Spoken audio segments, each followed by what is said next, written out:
kita juga menyapa teman-teman yang sudah join. Gitu. Ada siapa saja? Banyak. Berapa ini? Ini sambil kita menunggu ya teman-teman. Jadi juga mungkin bisa mulai ini ya, ajak teman-teman FA-nya, teman-teman yang untuk langsung join aja di Zoom meeting malam hari ini gitu. Dalam beberapa menit ke depan kita sambil juga menunggu pembicaranya juga join. Terus kita akan memulai kayak gitu ya. Jadi ini yang kita sedikit overview lah di depan gitu. Oke. Ya. Waktu menunjukkan jam 7:17. Halo untuk Feli. Feli ya, betul ya? Iya, betul.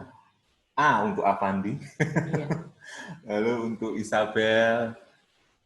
Nana.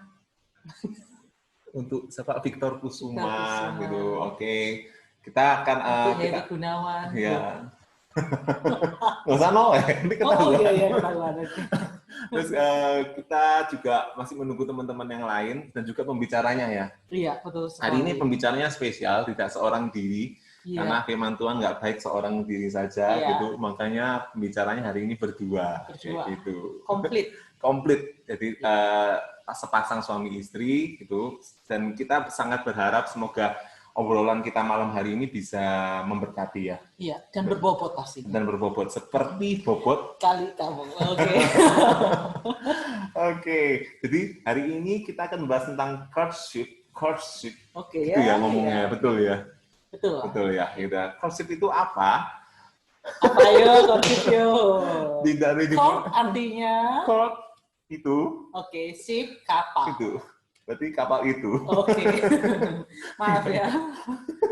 Ini intermezzo sedikit ya. Iya, intermezzo. Karena kita memang Inggris kita tuh agak mepet itu yang enggak kurang tengah gitu kan mesinnya. Jadi courtship itu apa? Lagi.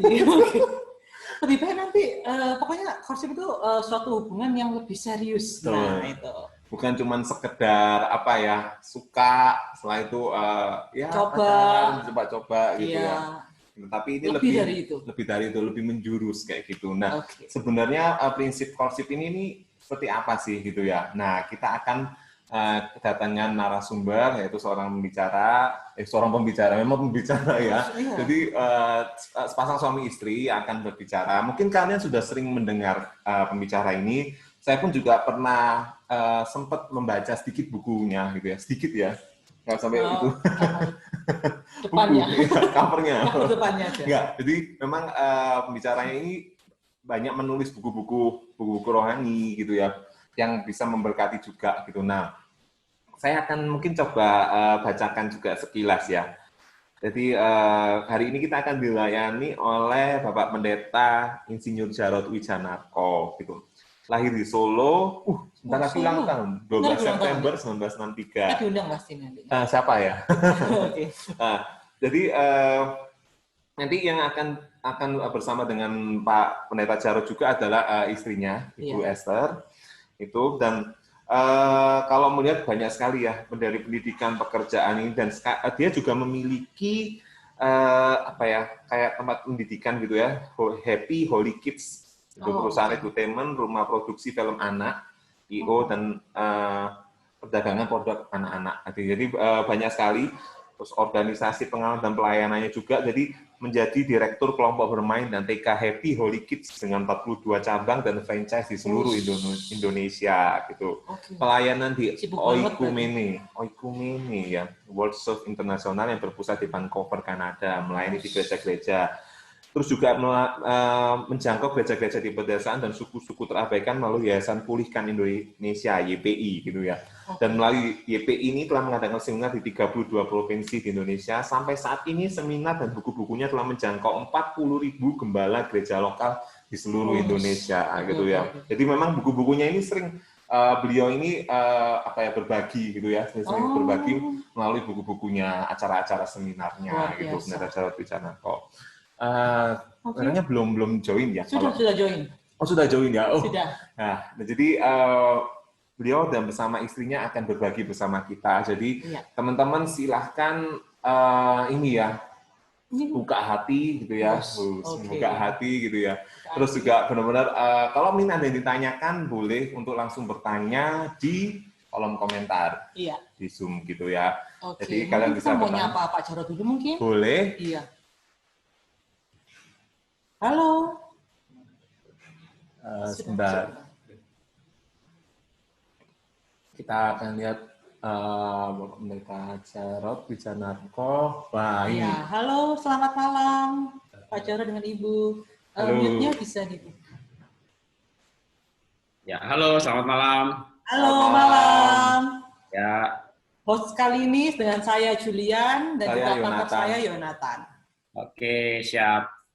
Ya, siap. Siap Pak, Ibu Us. Kita semua bersemangat di sini. Kompak ya. Bajunya serasi banget. Ya. Nah, jadi teman-teman, hari ini kita akan dilayani oleh Pak Pendeta Jarod Wijanarko dan juga Ibu Esther. Yes. Ya, akan berbagi banyak hal kepada kita semua di teman-teman di Bethany Profesional. Itu. Oke, ini sudah 19.22.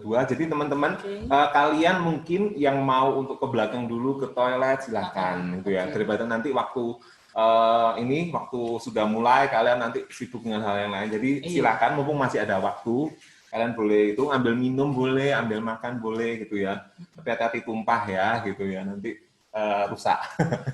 Terus juga teman-teman juga misalnya kalau mau untuk bertanya sekali lagi bisa melalui komentar. Jika kalian tidak ingin dimunculkan namanya, kalian bisa langsung private ke hostnya yaitu langsung di Bethany Profesional. Gitu ya teman-teman. Mulai ajak teman-teman kalian di grup WA, di grup Facebook semua grup kalian ayo ini sudah mau mulai, kita sebentar lagi kita akan memulai untuk acara malam ini. Acara kita ini bertema courtship. Nah, gitu. Jadi nanti apa sih courtship itu ya gitu ya? Apa sih sebenarnya courtship? Mungkin kalian sudah sempat buka Google Translate gitu ya, tapi penjelasannya akan lebih gamblang gitu ya, akan disampaikan oleh hambanya Pak Pendeta Jarod Wijanarko. Gitu. Kita mau membacakan ini? Pengumuman mungkin? Oh, oke. Kita ada acara luar biasa juga ini, ya, 2 minggu ini. Betul. Ada acara-acara yang luar biasa. Untuk acara minggu depan, kita ada acara apa yuk? Untuk acara minggu depan kita ada Detox, jadi bertema Creative Partnership. Jadi Creative Partnership. Mengapa entrepreneur butuh kreativitas? Mengapa? Tanda tanya. Gitu. Pengen tahu jawabannya? Kalian bisa join juga Jumat depan, tanggal 11 September 2020 jam 7 malam. Tapi di IG Bipro, bukan di Zoom ini, tapi di IG-nya Bipro. Dan narasumbernya siapa? Guyu Dilu. Betul sekali. Tapi nanti waktu ini kita nggak guyu-guyu ya, kita akan membahas acara ini Creative Partnership. Jadi kalian yang memiliki jiwa entrepreneur itu seperti Ibu Juju ini kan entrepreneur ya. Iya, saya lagi Pak nama Julian. Oh Julian, maaf. Ibu Julian sebagai entrepreneur sejati. Wow, amin, haleluya. Mengapa kok butuh kreativitas gitu ya? Jadi kita sekali. mengundang ini bukan cuma untuk mereka yang entrepreneur saja. Kalau untuk karyawan seperti saya gitu, nggak perlu ikut acara ini. Enggak, karena kita pun juga perlu tahu gitu ya. Kita pun pasti pengen juga memiliki usaha sendiri gitu ya, yang ingin kita kembangkan gitu. Nah, pasti namanya butuh kreativitas. Nah, kita tahu sendiri narasumber kita yang akan kita undang juga ini nanti ini Pak Samuel Sianto penuh dengan kreativitas, penuh dobrakan, penuh inovasi, penuh pemikiran yang di luar nalar manusia mungkin. Di luar nalar. Jadi benar-benar sangat menarik sekali out gitu. Of the box, gitu ya. Out of the box gitu ya. Jadi memang benar-benar wow sekali. Tapi kalian pun juga mulai bisa menyiapkan pertanyaan-pertanyaan apa ya kira-kira yang kalian tanyakan, silakan. Caranya gampang, cuman tinggal join IG dari Bipro Manyar. Nanti waktu live kalian langsung masuk, dan situ kalian bisa langsung tanya di situ, ngobrol bareng bersama Pak Pendeta Samuel Sianto. Oke. Selanjutnya Bitalk untuk 2 minggu lagi ya. Depan ya. Dengan tema Effective Communication. Communication. Dengan narasumber Agnes, presenter JTV. JTV, Re. Iya, JTV, Re. Oh, pasti Jawaan terus ada ini. Iya, Re. Oh, oke, Re. Oke. Jadi ini effective communication ini membahas mengenai berani bicara, mudah dipahami, dan memberi pengaruh. Betul. Iya. Betul. Jadi nggak Kalau sekedar ngomong. nggak bisa dipahami ya kita nggak bisa kasih pengaruh dong ya. Itu kan pakai bahasa kalbu gitu Iya, ya. betul, Jadi ya, kalau ini kita ngomongnya ini bagaimana kita berbicara. Pastilah semua orang butuh untuk dia bisa berbicara, entah itu di depan publik, di depan orang, dan banyak pasti setiap hari pasti berbicara. Nah, bagaimana kita ini mau berbicara dengan komunikasi yang efektif yang akan dibahas. Nah, mudah dipahami dan memberi pengaruh. Langsung kalian catat tanggalnya, tanggal 18 September, hari Jumat juga, Jumat ketiga di bulan ini, jam 7 malam juga di IG-nya Bipro Manyar. Ya, pokoknya stay tune, ya kan setiap Jumat aja deh di IG Live Bipro, oke? Oke. Selanjutnya ini acara favorit ya. Wah, luar biasa ini. Untuk yang gembul-gembul gitu ya rasanya. Enggak mesti ya. Gitu. Saya aja nggak gembul, besok saya ikut. Oh, gitu. Saya juga gembul. Oh, gembul ya. Saya nggak gembul. Oke. Besok kita ada Tabata ya kan. Tabata. Kita olahraga bareng. Wah, semangat loh. Kalau kita bisa bareng-bareng olahraga itu semangat. Betul. Mungkin awal-awal kalau sendirian masih oke ya. Yeah. Tapi pada waktu pandemi seperti ini ya, tapi kalau kita bareng-bareng gitu ya, apalagi dipimpin sama Karyifa, habis. Keringat itu ya dari sini sampai habis dah pokoknya 5 km. Iya, ganti baju 3 kali gitu. Ganti baju 3 kali. Oke, besok jam 9 ya di IG Live Bipro. Betul. Jadi ya kita walk out ya gitu ya, dari rumah saja masih bisa walk out kok gitu ya. Oke. Nah, ini sosmednya Bipro. Jadi ada Bipro Manyar IG b.pro.manyar. Di Facebooknya langsung tanpa dot ya, Bipro Manyar. Di YouTube-nya ada Betani Profesional Manyar. Ya, di-follow ya, guys. Ini penting ya, kalau yang di YouTube kalian bisa dengarkan obrolan kita. Itu rekamannya kita share di YouTube-nya Bipro Manyar. Atau juga hasil kayak apa ya? Rekamannya dari ini detox tadi yang di IG, kita share juga di IG mungkin bisa sharing buat teman-temannya mungkin yang nggak bisa join hari ini atau mungkin yang acara-acara yang kemarin ya di IGTV-nya kita bisa join kayak gitu ya teman-teman. Oke, ini pengumuman kita malam hari ini. Nah, mungkin sudah mulai banyak yang join. Ya. Selamat datang teman-teman yang sudah join semua di Bipro Betani Profesional Manyar di Surabaya. Itu mungkin kan ada yang dari luar Surabaya kayak kemarin teman saya dari Jakarta ikut join ternyata. Oh iya, kita dari semua join semua. Dari semua lapisan dunia ya. Semua lapisan join semua. Oke, ini waktu sudah sekitar 1 menit lagi kita akan memulai teman-teman gitu. Kita menyiapkan hati gitu. Oh ada yang ini ya. Dari Tit itu ya. Halo. Halo juga untuk itu tipe handphone gitu ya. Oke. Ya, jadi shalom teman-teman yang sudah join gitu. Kita boleh ngobrol malam hari ini, kalian bisa chatting di kolom komentar. Kalau mau private silakan, kalau mau di-share pun juga biar teman-teman yang lain mungkin mungkin gini, ini juga sudah ditanyakan temanku mewakili pertanyaanku. Boleh juga kayak gitu. Oke. Ya, dari F3N. Ini ya. Ya. Shalom Julian, Yonatan. Shalom juga. Shalom Yonatan. Apa kabar? Luar biasa. Ini jempolnya gitu ya. Ini senyumnya. Oke. Kayaknya sudah jam 7:30 ya. 19.30. Sebentar lagi kita akan memulai untuk Pitok malam hari ini dan memang nanti kita sengaja kita mute semua ya teman-teman setelah ini. Jadi kalian kalau mau ngobrol silakan kalian bisa chatting di kolom komentar yang sudah muncul ini gitu ya. Mau nyapa-nyapa juga boleh gitu. Kalau kenalan nanti langsung ya setelahnya ini ya. Takutnya gini semua. Halo dari Ponerjes. Ya benar ya bacanya Ponerjes ya. Shalom juga. Shalom. Selamat malam. Semangat semuanya. Oke. Sehat semuanya kan? Seperti kita ini tetap sehat. Tetap sehat. Stay healthy. Stay at home gitu ya. Oke. Walaupun bukan rumah kita ya ini ya. Oh iya. Tapi kan home ini ya. Oh iya, like home ya, home. Oke. Nah, kita Kita akan memulai malam hari ini, dan sebelumnya kita akan memulai dengan doa. Oke. Bisa Ibu Pendeta Julian untuk memimpin teman-teman untuk berdoa. Oke. Terima kasih. Mari kita berdoa yuk. Terima kasih Tuhan untuk berkat-Mu hari ini, penyertaan-Mu Tuhan, sungguh luar biasa hari ini Bapa. Kami mau memulai acara ini, Kau pimpin setiap kami, biarlah kami mempunyai hati yang lemah lembut dan kami dapat mudah dibentuk oleh-Mu Tuhan. Ajari kami lebih lagi Tuhan banyak hal tentang courtship ini Tuhan. Tuhan, biarlah Kau urapi Pendeta Jarod dan istri Tuhan, biarlah apa yang mereka sampaikan berasal daripada Engkau Tuhan. Kau yang beracara dari awal hingga akhirnya. Terima kasih Tuhan, kami mau serahkan semuanya dalam tangan-Mu dan kuat kuasa darah-Mu Yesus. Haleluya. Amin. Oke, are you ready? Oke. Dipersilakan untuk Pak Jarod dan istri bisa menempati tempat yang telah disediakan. Sudah menempati. Saya? Ya. Oke, ya. Selamat malam teman-teman semuanya.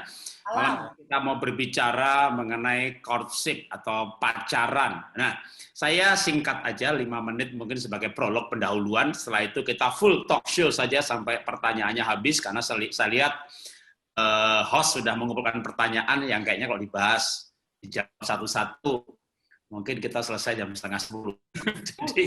jadi saya ada sih PowerPoint sampai yang butuh waktu 2 kali 2 jam, tapi sebaiknya nggak usah pakai PowerPoint. Jadi kita menjawab satu-satu pertanyaan saja ya. Nah, nanti kalau kita talk show tanya jawab, maka istri saya akan jawab duluan, nanti saya tambahi. Ya. Kenapa istri saya duluan? Kalau saya duluan yang bicara, saya ini banyak ngomong, istri saya udah bingung mau nambah apa lagi gitu. Jadi akan polanya kira-kira istri saya dulu. Kecuali kalau misalnya pertanyaannya, wah ini susah nih, kamu aja gitu. Oke, nanti saya jawab. Kalau saya ini orang lain ngomong apa, pasti masih bisa nambahi. Soalnya sekali lagi banyak ngomong. Nah, saya mau kasih satu ayat saja, satu poin saja, karena ini butuh gambar. Saya bisa share screen ya? Oke. Belum ya. Belum, oke. Bisa. Bisa di-set di co-host atau bisa share screen. Yes. Kalau bisa di-set co-host atau bisa share screen, saya mulai dengan 1 poin saja. Oke, sudah. Udah bisa ya? Sudah. Oke, ya. Saya tes dan sekaligus mulai saya share aja ya. Oke, udah bisa. Ya. Ini kalau di PowerPoint saya ini slide ke-53. Tadi seperti saya bilang memang saya mau talk saja, jadi nggak banyak yang saya mau sampaikan. Saya membaca ayat Kidung Agung pasal 8 ayat 6. Karena cinta kuat seperti maut, kegahirannya seperti gigih dunia orang. Api Tuhan. Air yang banyak tak dapat memadamkan cinta, sungai-sungai tak dapat menghanyutkannya. Sekalipun orang memberi segala harta untuk cinta, namun ia pasti dihina. Nah, ini bahasa puisi ya, yang ditulis oleh Salomo di dalam kitab Kidung Agung. Bahasa puisi ini saya mau convert ya, di-convert menjadi bahasa grafik atau bahasa digital. Maka ayat tadi kalau di-convert itu menjadi begini ya. Loh, kok bisa begini Pak? Gitu ya. Karena cinta itu kuat seperti maut, gigihnya cinta itu seperti dunia orang mati. Cinta itu tidak bisa dipadamkan oleh air, seperti apinya Tuhan yang nggak bisa dipadamkan oleh sungai. Itu sebenarnya berbicara mengenai titik tidak bisa balik. Karena cinta dalam kitab Kidung Agung ayat pasal 7 tadi itu cintanya eros, ya. Eros itu kuat. Kalau dirangsang, maka dia ada titik tidak bisa balik. Nah, yang perlu dipahami adalah grafiknya pria dan wanita itu berbeda. Titik tidak bisa balik itu titik adalah secara psikologis dan biologis. Kalau manusia dirangsang, maka dia akan terangsang, hormonnya makin banyak. Kalau wanita progesteron dan estrogen, kalau laki-laki testosteron, hormonnya makin banyak, libidonya makin kuat, dirangsang sedemikian rupa, maka dia harus dilanjutkan sampai ejakulasi orgasme. Itu namanya titik tidak bisa balik. Nah, ini nanti akan berguna dalam membahas esensi ketika pacaran. Nanti akan bertanya, Pak, sejauh mana kami boleh berhubungan dalam pacaran, ya, courtship atau pacaran. Memang saya selama ini seminar LSD pacaran, itu pertanyaan yang selalu muncul di setiap kota. Saya nggak tahu malam ini muncul apa enggak. Kak Jarot, sejauh mana kami boleh berpacaran? Itu pertanyaan selalu muncul, sehingga akhirnya saya bertanya balik. Kenapa bertanya sejauh mana kami boleh berpacaran? Ya, kan kami mau sejauh mungkin, Pak. Jadi motivasinya mau sejauh mungkin. Maka saya mau kasih fondasi ini, ya. Plusnya bermesraan di dalam berpacaran. Saya mau jujur dan belak-belakan saja. Kalau plus, ya, kalau nggak ada plusnya, orang nggak melakukan. Jadi untungnya nikmat. Karena terangsang itu kan nikmat. Nomor 2, untungnya itu hubungan terasa istimewa. Karena kan kita nggak bermesraan dengan semua teman, semua sahabat, dengan kongsi. Kita hanya bermesraan dengan orang yang kita cintai. Maka bermesraan itu memberikan efek nikmat dan terangsang. Nah, karena terangsang itu nikmat. Gitu ya. Nah, tapi yang perlu diketahui adalah pola terangsang pria wanita mencapai titik yang nggak bisa balik itu berbeda. Saya sampaikan lagi grafiknya. Ya, ini grafik wanita yang merah, grafik laki-laki yang biru. Ke atas keintiman, ke kanan waktu. Jadi laki-laki nggak butuh waktu yang terlalu cepat, dan nggak butuh intim-intim banget, maka titik point of no return, titik nggak bisa balik, sudah tercapai. Wanita butuh waktu yang lebih lama, dan butuh sangat intim, sehingga titik nggak bisa terbalik itu, titik nggak bisa balik itu tercapai. Nah, makanya yang cewek-cewek, wanita-wanita nggak boleh begini. Kak Jarot, saya bermesraan, diraba-raba, dipeluk-peluk, dicium-cium, dirangkul-rangkul. Saya nggak apa-apa kok. Saya bisa penguasaan diri. Saya cuma geli-geli aja gitu. Ya adanya geli, cowoknya gelisah. Kenapa dia gelisah? Karena dia sudah mencapai titik nggak bisa balik. Nah kalau dia nggak bisa balik, maka misalnya nih, ya dia akan maksa terus meraba-raba pacarnya, ciumin pacarnya. Maaf nih, saya belaan sebagai pembukaan. Sampai celananya basah ngompol, gitu. Bukan ngompol air, tapi ngompol sperma. Atau dia nggak sampai paksa seperti itu. Tapi karena titik nggak bisa balik, pulang pacaran, dia ke kamar mandi cari sabun. Ngapain? Ya onani. Karena itu titik nggak bisa balik, sudah dicapai. Jadi tanda titik nggak bisa balik itu nggak bisa dicapai, ya berarti akan disalurkan. Yang berbahaya hanya dengan hubungan intim, sehingga akhirnya hubungan ketika belum menikah. Jadi mungkin itu yang saya sampaikan ya sebagai pendahuluan, dan sekarang saya kembalikan ke host untuk mengajukan pertanyaan yang setahu saya sudah dikumpulkan banyak banget gitu ya. Saya sih karena sibuk nggak baca juga, pokoknya sekarang aja dibacain ntar aku jawab gitu. Saya lebih senang menjawabnya spontan, jadi kalau nggak malah jadi mikir. Ya, silakan, Tuhan berkati. Oke, terima kasih. Nah, langsung pertanyaan ini ya. Karena banyak Pak Jarot ya. Banyak banget. Ya, yang pertama, menurut Pak Jarot dan istri, bagaimana pandangan tentang courtship ini? Pacaran, oke. Ya, kalau saya googling, courtship itu pacaran tanpa sentuhan ya, tanpa sentuhan fisik, gandengan tangan pun tidak, apalagi ciuman. Jadi kalau untuk zaman sekarang rasanya mustahil deh ada orang pacaran gitu ya. Itu hanya zaman dulu yang dilamar, yang apa kayak Ishak sama Ribkah gitu ya. Tahu-tahu Eliezer nemu Ribkah terus dibawa ke Ishak, lalu Ishak jatuh cinta. Ya mungkin kalau zaman sekarang courtship, saya rasa udah nggak ada deh ya, kebanyakan dating. Mungkin itu dari saya. Ya. Courtship kalau pengertian yang ada di Google, sampai nggak gandengan tangan, nggak sentuhan fisik. Kalau hanya tidak ciuman, saya saja jujur tidak sanggup. Saya dan istri waktu pacaran dulu ciuman. Tapi hebatnya anak saya pertama yang kemarin bulan April menikah, dia justru tidak ciuman bibir sampai menikah. Padahal pacarannya selama 6 tahun. Dan dia tinggalnya di luar negeri, di Singapura. Sejak kelas 3 SMP, dia sekolah di Singapura. Rupanya dia membaca bukunya Joshua Harris yang berjudul Kiss Dating Goodbye.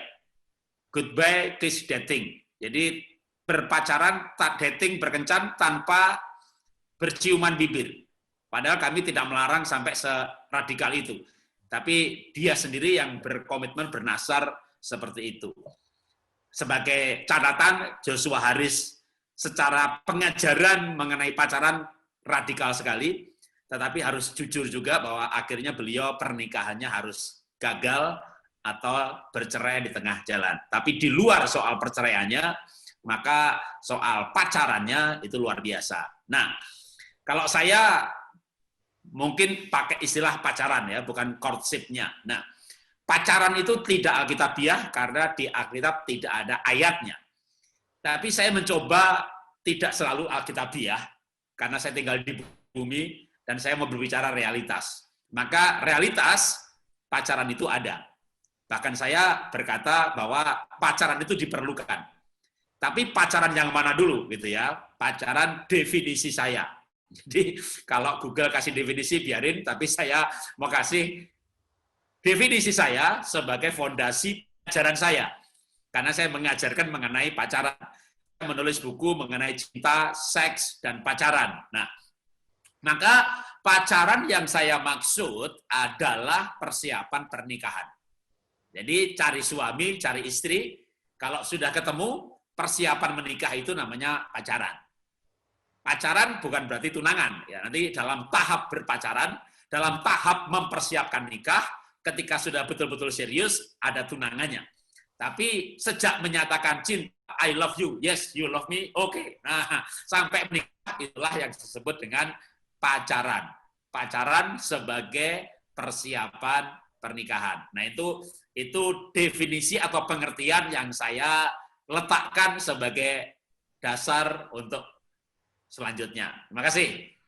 Oke, ini sudah membuka wawasan kita ya mengenai courtship ini sendiri ya. Tapi yang saya mau tanyakan juga untuk Pak Jarod, jadi persiapan sebelum pernikahan, sebenarnya apa aja yang perlu dipersiapkan gitu ya, waktu selama pacaran? Karena ada juga yang pacaran sampai bertahun-tahun, ada juga yang pacaran baru kita lihat dia pacaran terus story-nya atau statusnya sudah ini foto buku nikah kayak gitu. Jadi cepat kali. Nah, sebenarnya standarnya untuk persiapan dalam pacaran, persiapan pernikahan ini standarnya itu seperti apa sih, Pak?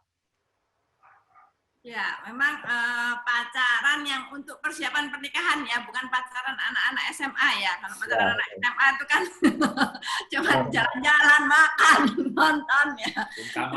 Monyet ya. Nah, kalau yang pacaran persiapan menikah, tentu namanya persiapan untuk menikah. Apa aja yang harus dibicarakan? Ya, yang ya memang dating itu kan bicara yang tidak penting. Tapi kalau saya sarankan bicaralah juga yang penting, ya persiapan untuk menikah. Misalnya, contohnya pekerjaannya, yang pasti harus sudah punya pekerjaan. Supaya dia tanggung jawab, bisa nggak kalau nikah membiayai hidup keluarga yang baru. Nanti kalau sudah nikah, itu juga harus dibicarakan. Ya. Mau punya anak apa, mau ditunda kelahirannya atau enggak. Lalu nanti menikah diberkati di mana, orang tua, mana biaya pernikahan. Ya seperti itu harus dibicarakan. Lalu karakter juga, bisa nggak terima karakter suami, calon pasangan ini. Ya, lalu dengan latar belakang budaya keluarganya, bisa terima nggak? Karena kita menikah tidak hanya dunia ini milik kita berdua, ya. Rombongan juga banyak mempengaruhi nanti ketika kita menikah. Ya. Jangan kaget, apalagi kalau pasangan kita anak pertama yang dia harus membiayai adik-adiknya dulu, ya. Atau anak tunggal yang nanti mamahnya minta ikut terus. Nah, itu juga tetap harus dibicarakan supaya waktu nikah nggak kaget. Ya, mungkin itu dari saya. Ya, persiapan mau menikah. Ya, kalau dating itu kencan. Kencan bagian dari membangun relasi untuk menikah. Nah, makanya apa yang perlu dipersiapkan? Ya, saya juga mau sampai idealis banget gitu ya.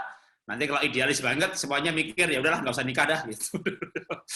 Ya, atau Pak, gimana cari pacar Pak? Wah, teorinya banyak banget gitu, sampai nggak dapet gitu ya. Yang dicari juga, wah, yang panjang sabar, murah hati, lemah lembut, penguasaan diri, semua buah roh disebut semuanya, ya saudara pasti mendapatkan ya di sorga nanti. Di Surabaya belum ada stoknya tuh ya. Setahu saya di Betani juga belum ada itu. Oh, iya, iya. Di sinode lain juga belum ada.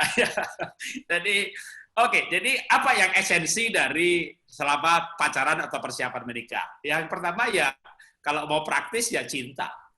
Ketika orang mau menikah, mau pacaran kan aku cinta kamu, kamu cinta aku. Nah, mulai dibahas dari situ aja. Kenapa kamu cinta saya? Atau yang satu menjelaskan, mengapa aku mencintai kamu, gitu kan? Kamu langsing, kamu cantik, gigimu bagus, gitu ya. Itu dasar-dasar yang nggak kuat. Kalau masih areal alasannya hal seperti itu gitu ya, nanti kalau gigiku ompong gimana? Ya aku nggak cinta, aku cari lagi ya giginya bagus. jadi kenapa kamu cinta aku gitu ya? Itu yang satu harus mendapatkan jawaban yang puas dan yang menjelaskan juga diterima. Karena hidup ini ya menikah itu ada komitmen, ada keuangan, ya, tapi ada cinta juga. Makin bagus alasan mencintai, makin kuat itu pernikahan. Jadi membahas cinta aja ya bisa, kalau saya idealnya itu kan pacaran atau persiapan menikah itu 2-6 tahun. Nah, selama 2 tahun itu kan bahasnya bisa panjang. Bahas cinta aja bisa berbulan-bulan gitu, sampai akhirnya ketemu, aku mencintai kamu karena karakter kamu begini-begini. Karena kepribadianku tuh seperti ini.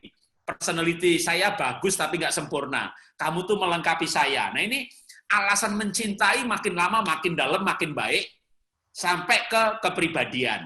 Nah itu berarti kuat. Ya. Aku cinta kamu karena duitmu banyak. Ya boleh juga ya, tak duitku habis, kita putus ya, gitu kan. Nah, jadi alasan mencintai itu harus diperkuat sampai ke kepribadian. Ya, jangan begini. Kenapa kamu mencintai saya? Ya kan saya belajar dari orang-orang itu tentang pernikahan itu harus saling melengkapi. Jadi ya saya tuh mencintai kamu supaya kamu melengkapi saya. Memang kamu kurang apa? Saya lebih apa? Ya saya ini banyak utang, kamu banyak duit. Kan ini nah tentu orang pacaran pasti nggak ngomong jujur seperti itu kan. Seandainya motivasinya seperti itu pun pasti dia nggak jujur. Makanya kalau dia nggak jujur, dia harus bisa memberikan jawaban yang lain. Kalau dia nggak bisa memberikan jawaban yang lain, berarti dia nggak punya alasan. Jangan-jangan alasannya itu. Jadi kira-kira itu membahas mengenai kenapa mau membangun hubungan atau kenapa mencintai. Yes. Nah, setelah itu ya nanti bisa diperkembangkan mengenai kepribadian, mengenai visi. Ya idealnya laki-laki itu mencari teman hidup setelah punya tujuan.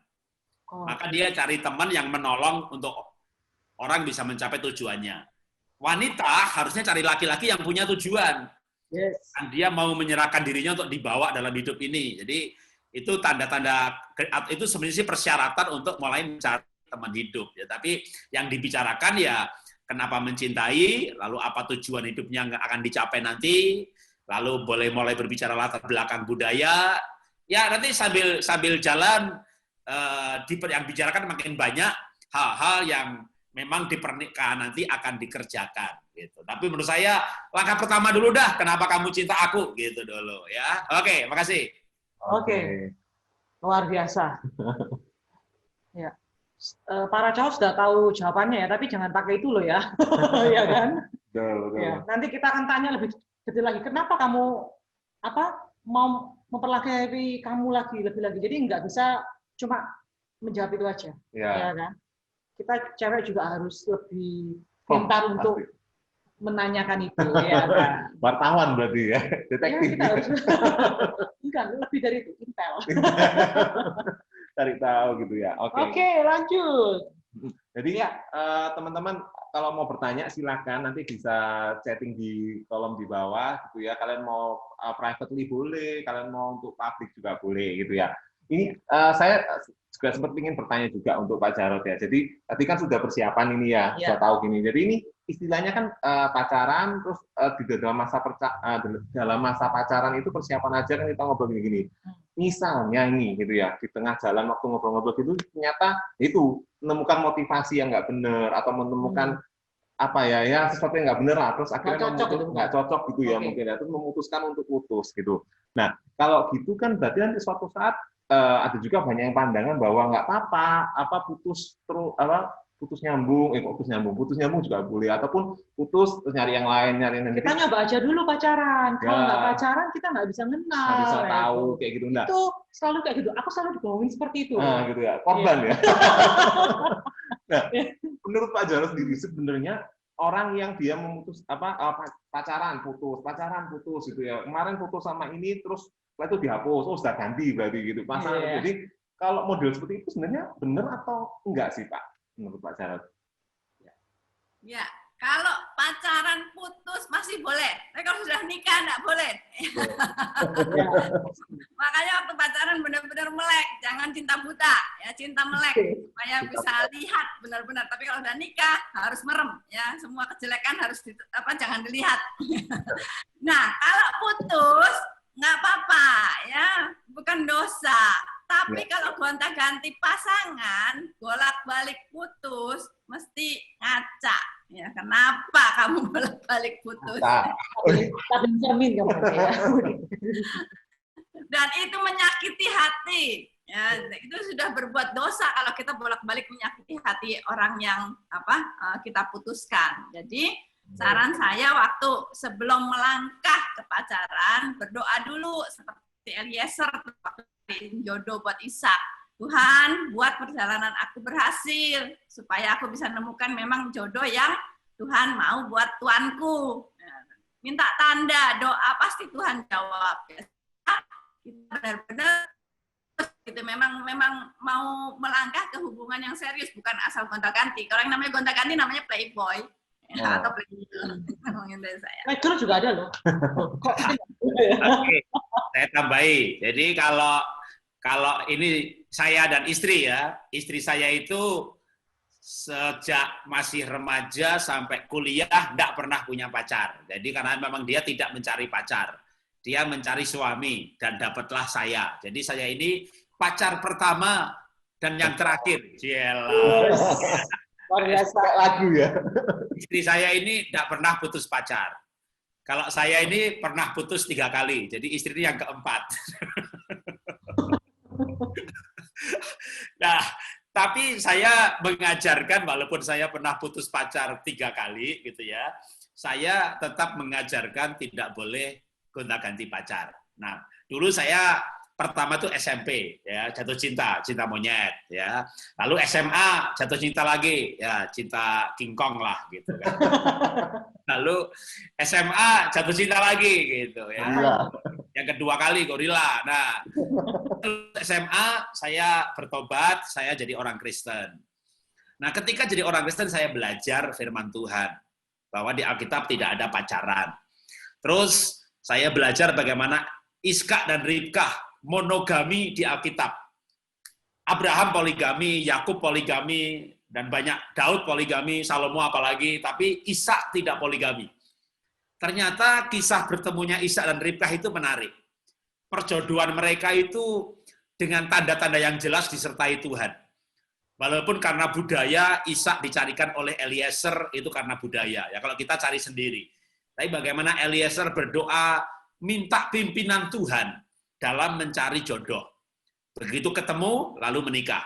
Nah, saya belajar dari prinsip itu, maka akhirnya saya tidak cari pacar lagi, cari cara istri. Saya mulai mengenal diri saya, kepribadian saya, personality saya ikut assessment mengenai temperamen dasar dan sebagainya, sehingga saya tahu siapa diri saya, kekuatan dan kelemahan. Itu saya gunakan untuk mencari jodoh yang melengkapi saya. Secara personality, kepribadian. Tapi tentunya juga kalau namanya cari jodoh yang harus tertarik secara fisik juga, harus ada eros juga. Kalau menikah nggak ada erosnya, nanti kan bingung ya, repot ya. Kalau nggak ada erosnya gimana tuh? Malam pertama doa syafaat, malam kedua bikin penyembahan, malam ketiga pendalaman Alkitab. Gitu ya. Jadi harus ada eros juga. Nah, tapi yang saya ajarkan sekarang adalah kalau kita sudah mengenal diri sendiri, itu sebagai tanda dewasa. Karena dikatakan ketika tiba waktunya, Abraham telah menjadi tua, dan Ishak tentunya telah dewasa. Jadi tanda dewasa itu mengenal diri sendiri. Yang kedua, bisa hidup secara mandiri, secara psikologis, berani mengambil keputusan kalau laki-laki, maka itu menikahnya nanti setelah juga mandiri ekonomi. Tapi katakan mandiri ekonomi itu 2 tahun setelah lulus kuliah, sedangkan idealnya pacaran itu 2-6 tahun, maka sebenarnya idealnya mencari jodoh itu waktu kuliah. Ya, jangan lulus kuliah, nanti telat, stoknya udah tinggal dikit ya. Nah, maka saya mulai mencari istri, ya dengan istilahnya mencari pacar, tapi saya ajarkan bahwa mencari istri dengan berdoa minta tanda, dengan berdoa minta pergumulan dengan Tuhan, tanda-tanda digenapi, yakin dari Tuhan, baru menyatakan cinta. Ketika ada pertengkaran, maka diselesaikan. Ketika ada masalah, maka dihadapi dengan keyakinan ini Tuhan yang ngasih, nggak boleh main-main. Maka sebenarnya putus itu harusnya tidak. Kecuali masalah major ya. Masalah major itu ya misalnya setelah berpacaran padahal sudah berdoa minta tanda, gembalanya setuju, kakak rohani mendukung, di tengah jalan ketahuan kalau ternyata dia ada penyimpangan seksual. Ternyata dia penyakit suka maling, misalnya begitu. Lalu orang tua kasih harga mati bahwa tidak. Ya, karena dalam mencari istri, mencari suami pun syaratnya itu persetujuan orang tua. Maka ketika orang tua tidak setuju, itu punya 2 opsi. Berdoa bergumul sampai disetujui, atau memang putus. Tapi saya tidak mengajarkan putus karena bertengkar, putus karena merasa nggak cocok, putus karena, lewat yang lebih cantik ini, ada pemandangan baru, ada visi baru yang lebih ganteng. Nah itu menurut saya harusnya tidak terjadi. Jadi putus hanya kalau masalah major, masalah besar, ya, dan sebaiknya memang tidak. Itu jadi ya boleh katakan perkecualian. Kalau gonta-ganti pacar itu sebenarnya seperti istri tadi saya katakan itu melukai hati orang lain. Ya, Tuhan berkati. Oke. Wow. Ya, ini ada pertanyaan ya. Kita bacakan ya. Oke. Bagaimana cara meyakinkan diri sendiri kalau dia ini jodoh kita? Ya kan? Ketika kita misalnya lagi berantem, ya kan? Terus dengan pasangan, bagaimana caranya supaya kita tetap mengasihi, menyayangi, dan mencintai pasangan kita? Bagaimana supaya tetap langgeng walaupun banyak berantem? Banyak ini ya pertanyaannya ya. Banyak. Sekaligus. Ya, mungkin satu dulu ya, bagaimana yakin kalau dia dari mungkin istri saya mau kesaksian atau menjawab, akan. Ya, bisa minta tanda dari Tuhan ya, minta tanda apa aja. Tuhan itu luar biasa kok. Kalau kita minta pasti dijawab kok. Mau tanda fisik, mau tanda karakter, mau tanda yang aneh-aneh juga Tuhan itu selalu jawab ya. Tapi kalau sudah yakin ini dari Tuhan, plus peneguhan ya, tanda-tanda tadi plus peneguhan orang tua rohani ya. Lalu di tengah jalan ada masalah, itu biasa, ya namanya orang juga tetap ada masalah. Yang penting justru attitude-nya untuk menyelesaikan masalah. Ya, tapi kalau berantemnya terus-terusan berantem yang sampai benar-benar saling melukai, ya perlu dipikirkan ulang sih ya. Kenapa kok ributnya selalu saling melukai ya? Ketika tidak bisa diselesaikan. Ya. Saya rasa sih itu minta tanda aja sama Tuhan, berdoa, pasti Tuhan jawab. Gitu dari saya. Ya, harusnya berdoa minta tanda itu sebelum jadian ya. Jadi gini, jadi supaya yakin dari Tuhan, misalnya nih Tuhan, saya orangnya nggak bisa mengambil keputusan. Saya berdoa yang bisa mengambil keputusan. Atau saya kasih contoh di Alkitab. Nanti kalau membaca ayatnya di Kejadian pasal 24. Eliezer tuh berdoa, Tuhan, saya ada di pinggir sumur, kalau ada wanita yang saya minta minum untuk diri saya, tapi menjawab onta-ontamu juga aku beri minum. Jadi Eliezer hanya akan minta minum untuk dirinya. Tapi yang menjawab ontanya juga diberi minum. Artinya, dia sebenarnya minta tanda seorang wanita yang suka menolong. Nah, itu kan artinya berdoa minta tanda karakter. Nah, sekarang karakter apa yang kita minta untuk kita cari suami, cari istri? sebaiknya karakter yang menyempurnakan kita atau melengkapi kita. Kita orangnya berani mengakusan, terima tantangan, optimis, tapi tidak teliti. Tuhan, saya mau mencari orang yang teliti. Nah, itu tanda karakter. Itu cukup 2 atau 3. Saya bilang tadi jangan semua buah roh disebut gitu ya. Nanti nggak dapat karena belum selesai diproduksi karakternya sama Tuhan. Jadi karakter 2-3 poin. Boleh juga minta tanda dari segi fisik. Tuhan, saya minta orang Jawa. Tuhan, saya minta yang satu suku. Tuhan, saya minta yang pakai kacamata, pakai kumis, udah pelayanan, minimal guru sekolah minggu. Jadi kita bisa menyusun kriteria. Misalnya saya pengen yang keibuan, tapi keibuan ini kan supaya praktisnya adalah guru sekolah minggu. Nah, waktu kita minta tanda-tanda itu, kita bawa Tuhan dalam doa. Nanti ajaib sekali. Tuhan ada itu bukan teologi, bukan konsep, tapi Anda akan melihat bagaimana Tuhan itu ikut mempertemukan kita dengan orang-orang yang tandanya kita minta. Nah, ketika tanda-tanda digenapi, kebetulan dulu saya juga berdoa minta tanda, istri saya juga berdoa minta tanda. Jadi kita ini menghidupi semua yang kita ajarkan ini ya. Setelah kita minta tanda, maka peneguhannya adalah kalau di Alkitab, Iska dan Ribkah, itu persetujuan orang tua. Nah, karena faktor budaya, waktu itu orang tua setuju dulu baru melangkah. Nah, kalau sekarang kita boleh melangkah dulu, misalnya tanda digenapi, kita menyatakan cinta. Waktu itu istri saya minta tanda. Kalau dia ulang tahun dan ada yang nembak, berarti itu pacarnya gitu. Padahal pas waktu mendekati ulang tahun itu ada 3 orang yang naksir dia, termasuk saya. Dan 3-tiganya datang. Waktu saya nggak tahu waktu itu kalau dia berdoa, dan rupanya dia berdoa lagi hari itu. Tuhan, yang pulang terakhir berarti jodoh saya. Untung hari itu saya nggak pulang-pulang. Jadi itu kayak tanda demi tanda itu digenapi. Nah akhirnya memang pas hari ulang tahun itu saya pulang terakhir dan saya ngasih surat. Saya nggak berani ngomong, saya kasih surat.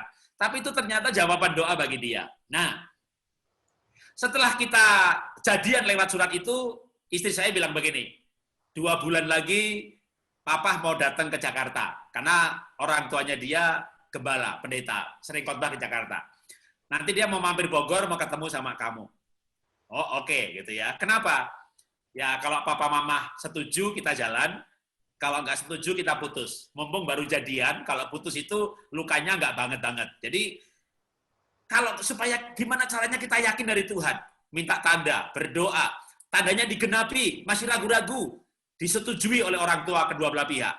Nah, ketika orang tua setuju, sebaiknya, seharusnya, sebenarnya yang ada ayatnya itu persetujuan orang tua. Tapi kalau orang tua tidak rohani, tidak lahir baru, maka orang tua ini bisa digantikan orang tua rohani, gembala, atau kakak rohani. Jadi sebenarnya kalau yang harus persetujuan kakak rohani atau gembala, itu malah tidak alkitabiah, karena nggak ada ayatnya. Yang ada ayatnya, anak itu di bawah otoritas orang tua.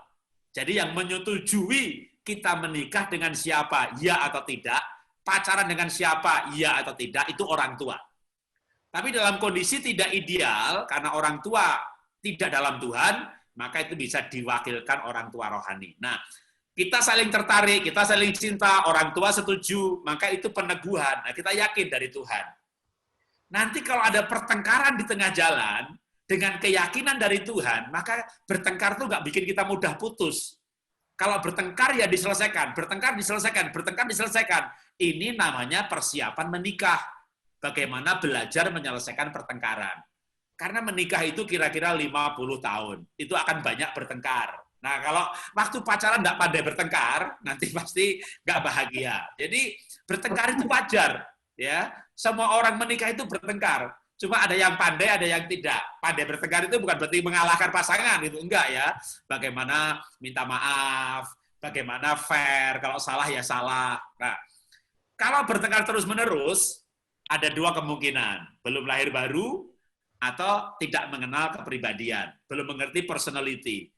Jangankan pacaran, nanti sampai menikah pun yang sudah berdoa minta tanda, dijodohkan sama gembala, kalau nggak mengerti kepribadian diri sendiri dan pasangan, ya akan berantem terus. Jadi menurut saya sebenarnya putus itu kalau masalah besar di mana orang tua misalnya tidak setuju atau menjumpai pacarnya punya gangguan mental.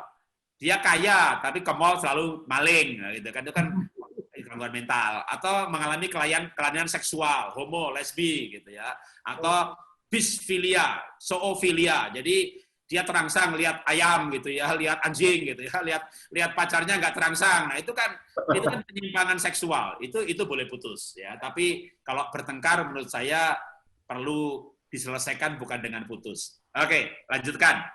Oke, jadi luar dari biasa. pertanyaan tadi itu tadi yang tanya ya itu sudah terjawab ya harusnya ya. Ya. Tadi kan dia tanya jodoh minta tanda meyakinkan, berarti minta tanda terus supaya tetap pengasih menyayangi walaupun mungkin dalam ini ya lagi berantem atau gimana Ya. tadi sudah dibahas gitu. Oke. Nah, ini juga kalau tadi kan meyakinkan diri ya dengan tanda. Ini ada pertanyaan juga ini, pertanyaan titipan ya. Oke. Nah, kalau kita minta tanda dan kita bagaimana kita bisa tahu yang terbaik? Ini yang terbaik gitu ya. Kadang-kadang kita merasa dari diri kita sendiri, oh saya ini yang terbaik. Tapi kan kita minta tanda, yang terbaik sampai stroke itu gimana, Pak? Sama Ibu? Cari yang terbaik ya. Ya, kalau mau cari yang terbaik jangan pacaran dulu. Nunggu, ntar siapa tahu datang lagi yang lebih baik gitu ya. Oh iya. Sambil mengamat-amati, sambil berdoa, tapi sudah punya kriteria, Tuhan saya mau yang kriterianya ini A, B, C, D gitu. Jangan baru A pacaran, ada yang A plus B, pacaran lagi, nanti ada A plus B plus C pacaran lagi, itu namanya playboy. Playboy. Ya, gini sih, Tuhan tuh membuat semua indah pada waktunya. Pengkhotbah 3 ayat 11. Jadi sebenarnya gini, harus pada yang paling mendasar. Mau cari pacar atau mau cari suami, mau cari pacar atau mau cari istri gitu loh. Kalau mau cari suami, mau cari istri, maka hidup ini kita perlu pertama mengenal diri sendiri. Kita punya tujuan hidup. Lalu kita mulai merancang, Tuhan, aku tuh pengen menikah usia 28 apa 26. Saya lulus kuliah 24, saya menikah 26, 27 dah, kira-kira begitu. Nah, saya mau pacaran 2 atau 6 tahun, jadi saya akan cari pacar kira-kira sekian, cari suami, cari istrinya. Jadi memang niatnya cari suami, cari istri. Nah, kalau niatnya cari suami, cari istri, berdasarkan pada pengenalan diri, tentu ini akan membuat kita waktu nyusun kriteria yang kita cari itu udah mature, udah matang, udah dewasa. Ya, jadi ini juga membuat kita nggak mudah goyah gitu. Misalnya ini ada yang cantik, seksi gitu ya. Tapi kan saya mintanya yang keibuan, yang tanggung jawab. Dia care sama anak, taunya gimana? Ya dia guru sekolah minggu. Lalu kriteria-kriteria yang esensial berhubungan dengan karakter ini dipenuhi dan kita juga tertarik. Kalau nggak tertarik ya jangan. Namanya menikah itu harus tertarik secara fisik. Namanya menikah itu harus bangga jalan dengan pasangan. Ya. Jadi kita harus bangga foto bareng gitu ya. Sudah menikah kok Instagramnya nggak ada pernah foto sama pasangannya gitu. Kayaknya pasangannya jelek nih. Jadi ya saya bukan menghakimi ya, tapi menurut saya aneh tuh kalau orang itu sudah menikah tapi orang lain nggak tahu dia menikah karena dia nggak pernah foto sama pasangannya gitu. Apa dia nggak bangga dengan pasangannya? Jadi itu pasti akan mengganggu kebahagiaan pasangannya. Kecuali dia punya obsesi yang aneh-aneh gitu ya. Kalau saya foto sama pasangan, ntar saya nggak laku diundang. Katakanlah dia seorang WL, seorang MC, seorang apa. Tapi ya nggak boleh begitulah gitu ya. Dalam arti ada yang aneh. Orang kalau menikah nggak suka tampil dengan pasangannya. Nah artinya, kita tidak mencari yang sempurna. Tapi tentu kita harus tertarik dengan pasangan kita. Jadi menurut kita oke lah gitu ya. Dalam arti ya, begini juga, ya ngaca juga lah, kalau merasa dirinya ganteng banget nomor 1, ya cari juga yang cantik nomor 1 gitu ya. Tapi kalau Anda merasa kayaknya dari fisik itu nilainya 6, ya cari juga yang nilainya 7 lah, lumayan gitu ya. Kalau cari yang 9 ya kayaknya nggak laku lah gitu. Jadi tapi ada yang fisiknya nilainya 6, tapi mungkin punya kompetensi yang lain kan. Anda pandai, Anda smart, Anda jujur, Anda tanggung jawab, dan mungkin justru ada wanita dengan biologis fisik nilainya 9, tapi dia merasa nggak smart gitu ya. Dia cantik, seksi, tapi dia nggak smart. Dan dia kagumnya sama orang yang pinter, cerdas. Wah, Anda nggak ganteng tapi cerdas. Rupanya malah dia tertarik sama Anda. Itu namanya kasih karunia. Jadi, tapi kita perlu punya kriteria yang dewasa. Nah, ketika kriterianya itu dewasa dan doa dijawab, maka dunia ini memang selalu ada yang lebih baik, itu pastilah ya. Kalau saya ditanya, Pak, ada nggak yang lebih cantik dari istri Pak Jarod? Ya banyak lah, gitu ya. Tapi yang baik sama saya ya dia, yang lain ya baik juga kadang-kadang. Ya, jadi kalau kita misalnya lagi udah pacaran, udah jadian, lihat lain lebih baik, wah terpengaruh gitu.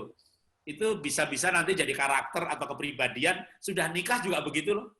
Istri orang lain lebih baik, diaken yang lain lebih baik, pendeta lain lebih baik. Jadi nggak pernah puas dengan dirinya, nggak pernah puas dengan yang dimiliki. Jadi menurut saya kalau emang udah waktunya menikah, sudah saatnya cari istri, cari suami, cari relasi yang baik. Kalau misalnya pasangan nggak sempurna dari segi apa, kan kecuali fisik ya. Maksudnya mau operasi plastik kan nggak usah. Tapi yang lain itu kan bisa dirubah. Misalnya, kok ada yang lain yang lebih cakep ya, lebih tanggung jawab. Orang kan nggak berubah tanggung jawab, bisa dirubah jadi tanggung jawab. Wah, yang itu lebih gesit, lebih terampil. Terampil kan bisa dikembangin. Jadi, menurut saya, sekali mengambil keputusan, gitu ya, itu juga sekaligus persiapan hidup ini.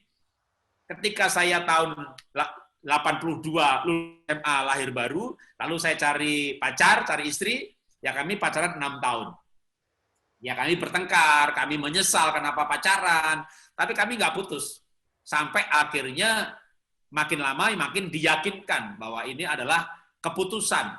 Begitu juga menikah. Kadang ada perasaan lagi bahwa, aduh kayaknya salah menikah nih. Itu bisa muncul setelah menikah.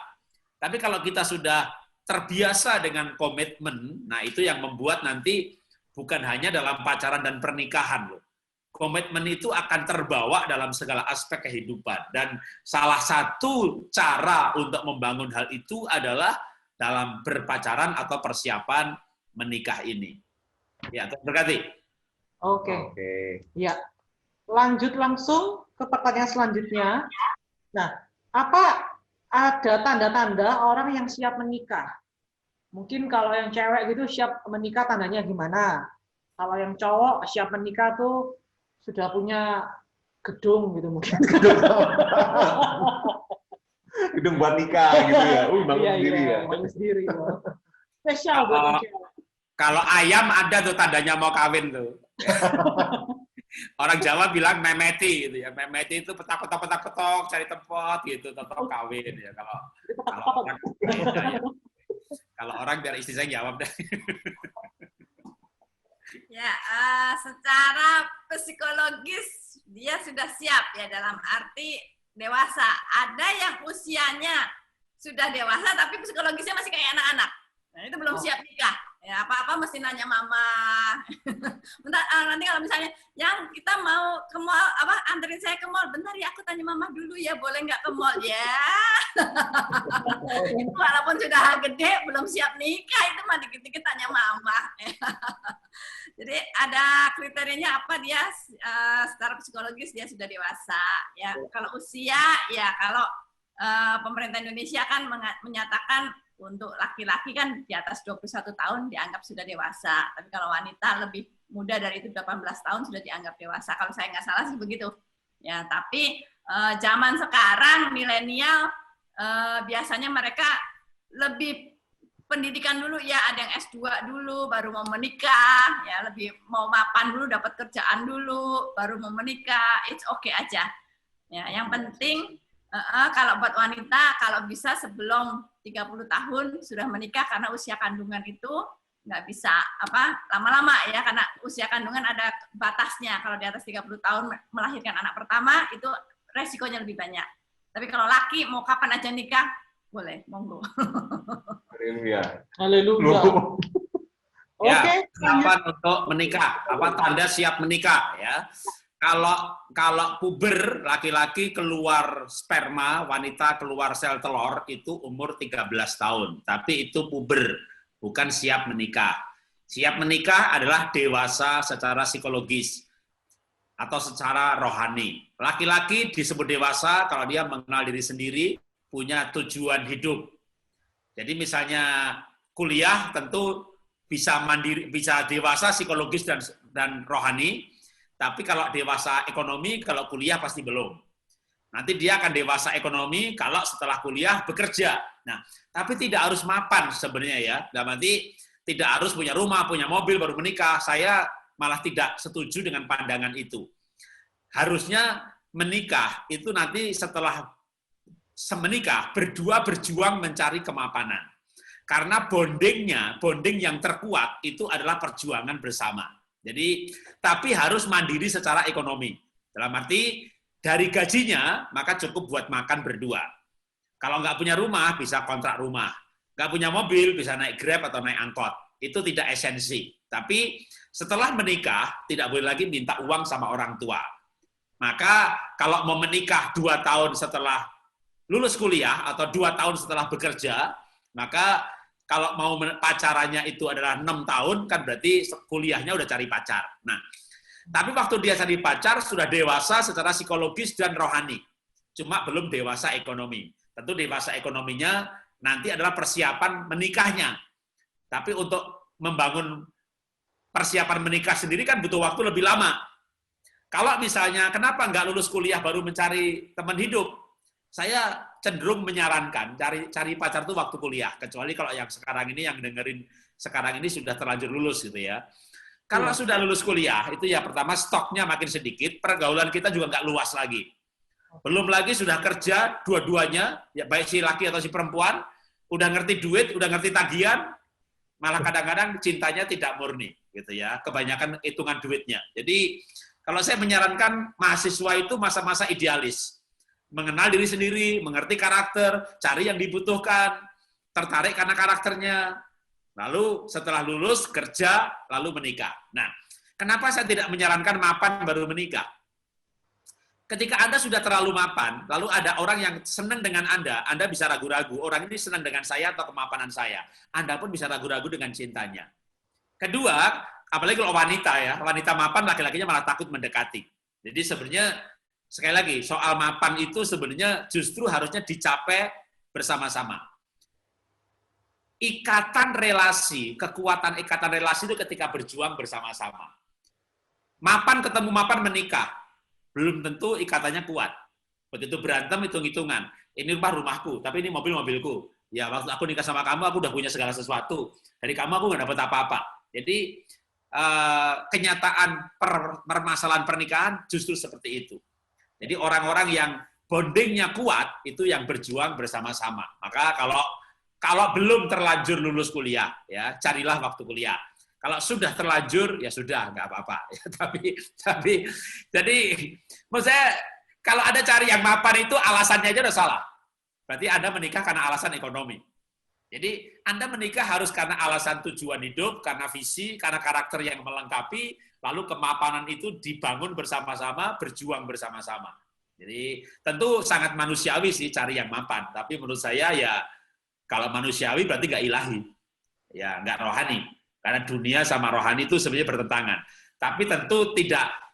Kalau itu alasan utama menjadi salah. Tapi kalau ada itu sebagai tambahan optional, it's okay. Ya, tapi harusnya esensi utamanya bukan di situ. Tuhan berkati. Oke. Ya, berarti ya nanti kalau kita lagi dekat sama seseorang, kita ajak ke dokter psikologi. Biar dites, ini sudah dewasa apa belum? Oh gitu ya, dicek ya gitu ya. Lebih enak kan, lengkap gitu dewasa. Kalau hasilnya buruk, dikembalikan. Dikembalikan ya, dong, retur. Oke. Ya, lanjut pertanyaan selanjutnya, Yonatan. Oke, pertanyaan selanjutnya ini titipan ya. Oke. Nah, gini. Jadi bagaimana kalau ini wanita yang menyatakan cinta terlebih dahulu? Jadi ini kan zaman sudah mulai berubah ya. Ada beberapa tuh yang wanitanya yang lebih ngebet itu ya. Lebih berani gitu ya, langsung gitu kan. Biasanya kan kalau dulu kan kita mikir oh ya harus cowoknya yang menyatakan terlebih dahulu. Nah, kalau pendapatnya dari Pak Jarod dan Ibu gimana nih? Ya, kalau zaman sekarang sih oke-oke aja ya. Karena memang wanita sudah lebih banyak yang ikut emansipasi, jadi leader ya. Lalu memang wanita kan harus menikah cepat ya, dalam arti usia itu kan ada batasnya. Kalau laki-lakinya pasangannya santai, nggak nembak-nembak, gitu ya sih. Padahal udah pacaran 5 tahun.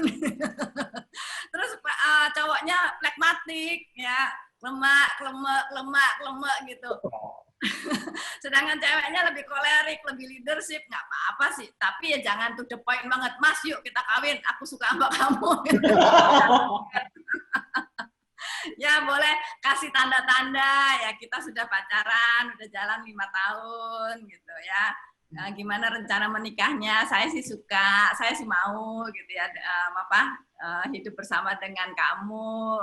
Kira-kira gimana? Itu oke ya. Jadi kasih pancingan-pancingan supaya si suami juga ngambil keputusan, lanjutin atau lanjutin sebagai teman atau lanjutin sebagai mau menikah. Gitu. Jangan karena perempuan nggak bisa digantung lama-lama juga sih, supaya dia juga bisa ambil keputusan.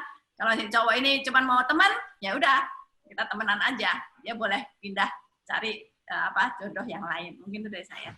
Ya, kalau misalnya di gereja, apalagi ibadahnya pro-M ya, atau dewasa muda, kebanyakan sudah lulus kuliah, sudah kerja, tapi belum menikah, berarti wanitanya kira-kira umur 25 sampai 30, kira-kira gitu, apalagi lebih daripada 30. Wah, ini kalau ditanya tadi, Pak, apa itu tanda-tanda orang sudah siap menikah? Nah, itu dia tuh, dari tanda umur itu ya. Wanita di atas 25 itu kalau tadi maaf nih, saya bicara kasar gitu ya, pakai ayam itu udah memetin. sudah kebelet itu ya. Nah, itu udah kenapa? Karena udah dewasa secara usia ya. Di atas 25. Nah, sudah lulus kuliah ya. Kalau kuliah kan temannya banyak. Lalu sekarang ini gereja temannya sedikit. Nah, di teman yang sedikit tadi, atau di komunitas Pro-M, atau di dewasa muda, atau komunitas bahkan ada namanya single Indonesia gitu ya, komunitas single, bikin temu darat. Maka wanita tuh jangankan sampai setahun, 2 tahun ya, bersahabat 3 bulan aja udah pengen butuh kepastian, jangankan 3 bulan.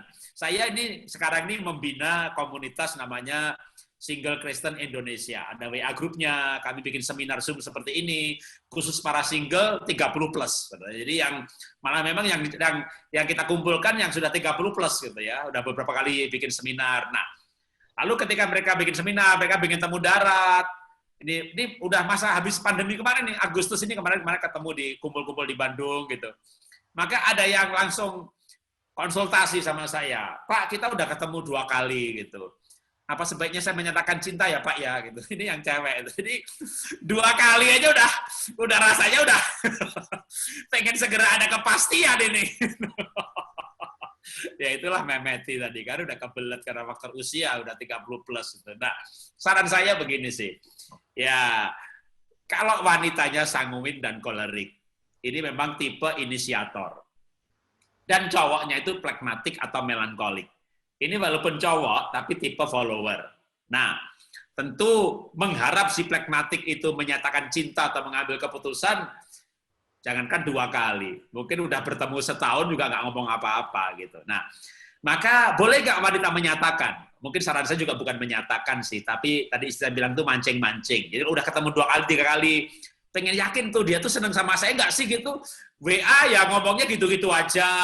Diajak ketemu oke gitu. Nah, kalau diajak ketemu oke ya mulai ajak ketemu yang ada tanda-tandanya. Misalnya nih bukan ceweknya bilang I love you gitu ya, tapi ngajak ketemunya tuh hari Sabtu malam gitu. Itu kan itu udah kalau orang Sabtu malam ketemu itu kan berarti kan tanda pacaran gitu ya. Jadi oh dia mau oke gitu.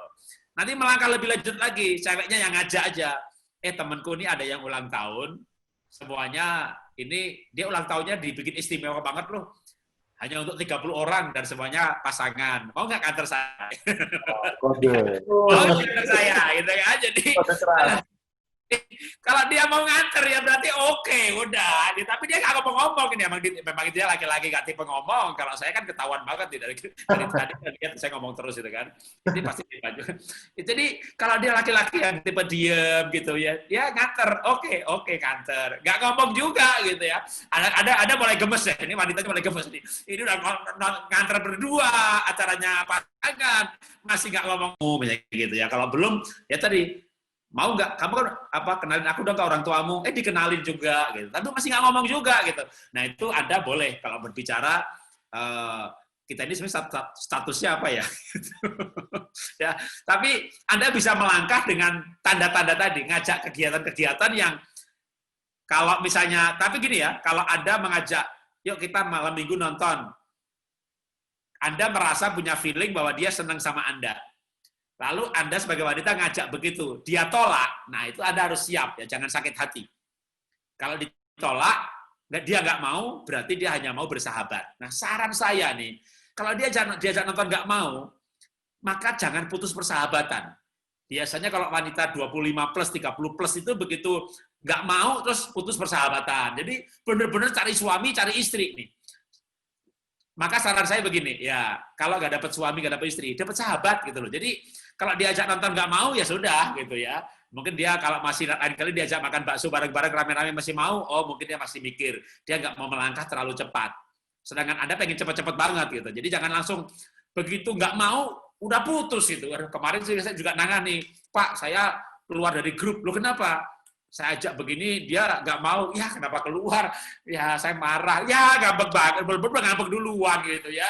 Jangan buru-buru, jangan cepet-cepet emosi gitu ya. Itu namanya memang udah kebelet nikah tadi gitu ya.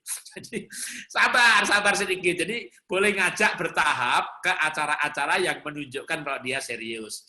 Kalau sampai dia mau datang ke rumah, mau Anda dikenalkan ke orang tuanya, ke acara couples dia mau nganter, itu sebagai persiapan ketika Anda memberanikan diri, ya, kamu tuh senang sama aku ya, gitu, itu tentu jawabannya bakal iya. Jadi kira-kira daripada masa wanita nembak ditolak gitu kan.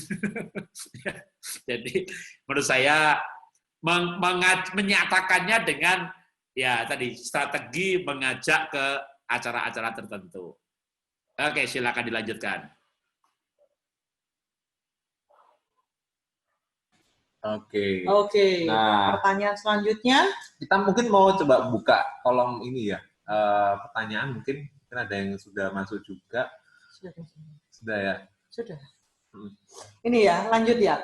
Kalau dalam masa pacaran yang serius, tiba-tiba satu orang minta putus, bagaimana? Ya sudah, nggak bisa dipaksain. Jangan putus dong. Iya Bu ya. Ya sudah, relakan. Pasti Tuhan kasih yang lebih baik. Gitu. Bukan harus diperjuangkan dulu, di apa gitu ya, didoain dulu mungkin. Puasa gitu ya. Puasa 44 hari. Itu jawaban wanita. Kalau jawaban saya beda. Kalau cewek Anda minta putus, Anda berjuang dong. Jangan, aku cinta banget sama kamu. Aku nggak bisa hidup tanpa kamu, gitu ya. Waduh, apa sih keberatan kamu dengan saya, gitu. Kamu miskin, saya rajin kok, nanti saya akan kaya. Gitu. Luar biasa. Jadi, kalau saya sih diputus nggak mau. Atau kalau nggak, saya udah berdoa loh, saya dapat kamu itu nggak begitu saja. Saya berdoa minta tandanya jelas banget. Kalau saya yakin dari Tuhan, wah udah. Pokoknya yakinkan aja biar dia bingung, ya kan. Nah, biar bingung ya, kalau dia bingung kan biar balik ya. Gitu. Puasa dia nyambung lagi ya Anda yakinkan aja. Tapi kalau misalnya udah berjuang, udah meyakinkan, dia tetap ya barulah ya mau nangis, mau meratap, mau gulung, tapi jangan bunuh diri ya. Begitu udah. Tapi menurut saya perjuangkan sih, ya, terutama kalau ada yang laki-laki ya, yang ngajak putus ceweknya gitu. Okay. Nah kalau yang ngajak cowoknya putus ya sama juga sih. Kalau ada yakin dari Tuhan ya Anda berjuang dulu. Kalau siapa tahu dia lagi digoda sama wewe gombel gitu. Kita tengking ya. Iya. Ini kita lanjut ke pertanyaan berikutnya ya. Jadi kalau pertanyaannya bisa kedengaran suara kita? Kedengaran suara kita? Ya, kenapa? Oke, ya, lanjut. Ya. Oke. Tadi pertanyaan berikutnya nih, kalau satu merasa belum siap, sementara yang satunya sudah merasa siap untuk menikah. Nah, itu penyelesaiannya gimana menurut Pak Jarod dan Ibu?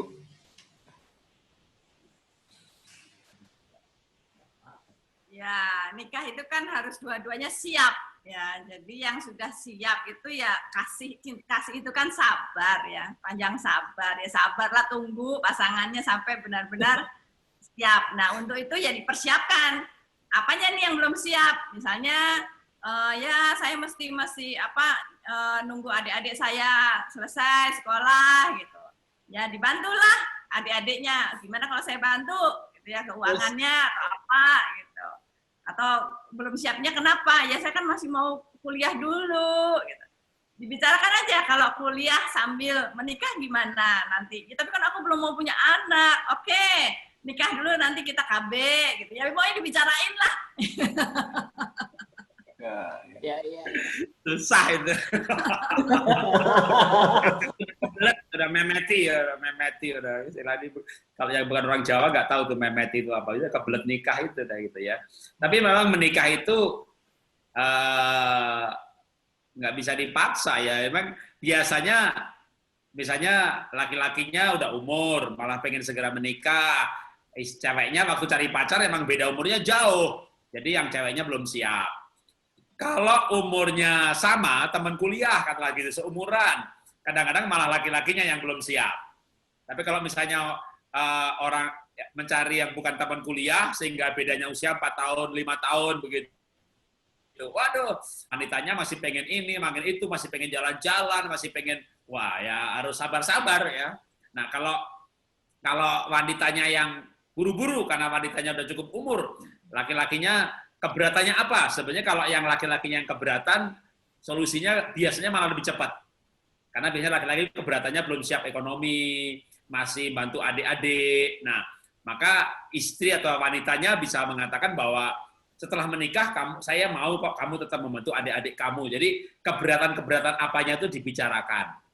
Kalau yang repot itu adalah kalau wanitanya masih muda, jauh lebih muda, dan dia belum siap secara psikologis. Nah, itu emang ya gimana ya, kalau secara pribadi dia belum siap, masih pengen ini, pengen itu, ya itu harus laki-lakinya harus sabar-sabar nunggu-nunggu. Oke.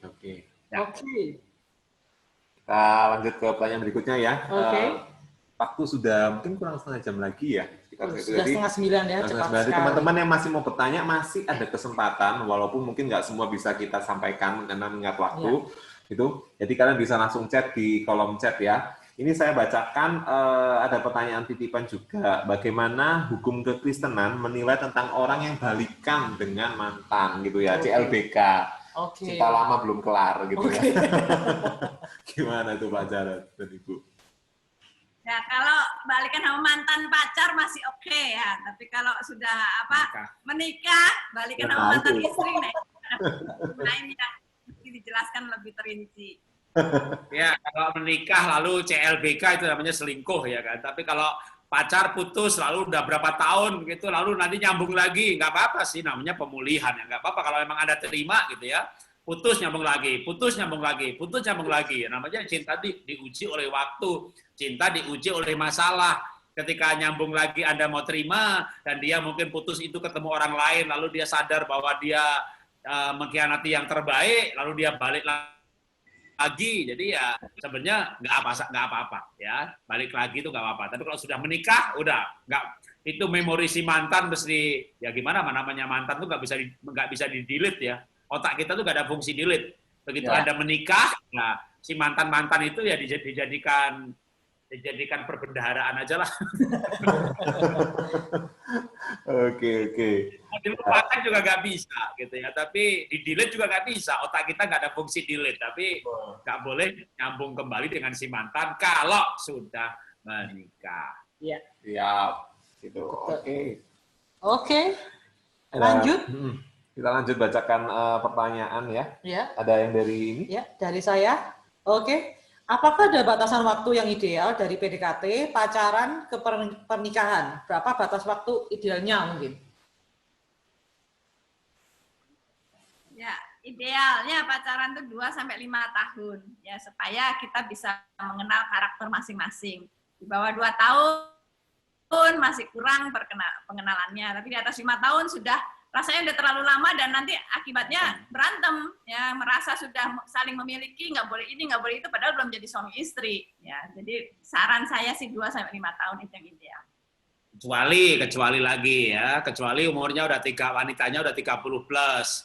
Ya. Sudah pernah pacaran sekali, 2 kali, 3 kali putus, lalu ini sekarang udah si umur 30. Nah biasanya kalau umurnya udah cukup umur untuk menikah gitu ya, nggak sampai 2 tahun ya, 6 bulan nikah, setahun nikah.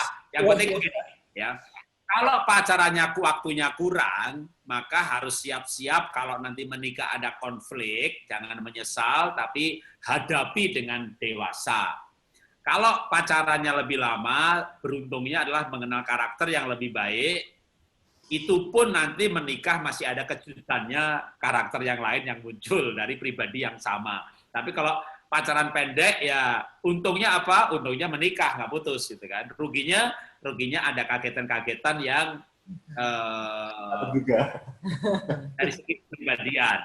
Maka kalau pacaran pendek mungkin masih dimungkinkan asal keluarga asal itu cukup jelas ya. Jadi gini misalnya dulunya teman SMA, dulunya teman SMP, tapi dulu nggak pacaran, dulu teman kuliah, tapi nggak pacaran.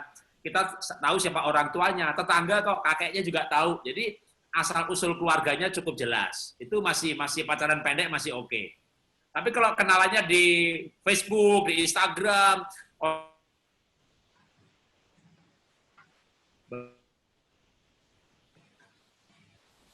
tentu ya tamunya debt collector semuanya gitu. Jadi ternyata utangnya banyak gitu ya. Bukan utang pacarnya nih, utang orang tuanya. Jadi karena latar belakang keluarganya nggak terdeteksi dan ternyata wah macam-macam lah, orang tuanya bandar narkoba, pacarnya punya utang banyak. Jadi itu hal-hal yang dihindari dari pacaran pendek. Tapi kalau misalnya tetanggaan sudah lama sebenarnya, dulu sahabat tapi dulu nggak pernah pacaran, nggak tertarik gitu. Begitu sama-sama di luar kota di satu gereja ketemu itu malah jadi loh nyambung, padahal begitu nyambung loh tetangga dong kita, iya kan, wah ingat lagi masa kecil dulu saya udah pernah kenal. Itu pacaran pendek masih dimungkinkan karena dari segi latar belakang asal usul keluarga aman ya. Itu yang karena yang berbahaya dari pacaran pendek itu hal itu juga diantaranya. Makasih. Oke. Ini ada juga yang nongol tadi di ruang chat kita gitu ya. Dari Noelnita ya. Ya. Apakah alat bantu pengenalan diri yang paling disarankan untuk mendukung persiapan menikah? Karena kan tadi Pak Jarod menyampaikan kita harus mengenal diri kita dulu dengan mantap, dengan yakin, baru kita melanjutkan ke jenjang berikutnya. Nah, alat bantunya tuh mungkin Pak Jarod bisa kasih kisi-kisi mungkin gitu ya. Mungkin kayak Kak Hari saya tahu, saya pernah tes. Oke, saya apa seperti itu? Tes kepribadian online. Oke.